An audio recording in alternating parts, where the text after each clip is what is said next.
নমস্কার বন্ধুরা, হাসি খুশি রান্নাতে আপনাদের সবাইকে স্বাগত। আজকে আমি আপনাদেরকে নারকেল নাড়ু করে দেখাবো, সেই ভিডিওটাই আপনাদের সঙ্গে শেয়ার করব। ভিডিওটা আপনারা প্রথম থেকে শেষ অবধি দেখবেন। ভালো লাগলে অবশ্যই চ্যানেলটিকে সাবস্ক্রাইব করবেন, লাইক করবেন আর শেয়ার করে দেবেন।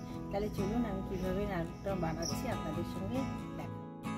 এখানে আমি একটা নারকেলকে ভালো করে কুড়ে নিয়েছি। কড়াটাকে ভালো করে গরম করে গ্যাসটাকে সিম করে নিতে হবে। আর এখানে আমি 200 গ্রাম মতো চিনি ব্যবহার করেছি। একটা নারকেলের জন্য 200 গ্রাম চিনি ব্যবহার করলেই ভালো হয়। আপনারা এটা আখের গুঁড়ো করতে পারেন, অবশ্য নলেল গুড়ের নাড়ু খেতে খুব ভালো হয়। এবারে নারকেলটাকে আমি 15 মিনিট ধরে আস্তে আস্তে করে নাড়াতে থাকবো। দেখবেন নাড়াতে নাড়াতে নাড়ুটা বেশ তৈরি হয়ে গেছে। আর ওপর থেকে 2টো ছোটো এলাচকে গুঁড়ো করে দিয়ে দিয়েছি। এবার সামান্য নাড়িয়ে এটাকে আমি একটা থালার মধ্যে নিয়ে নেব।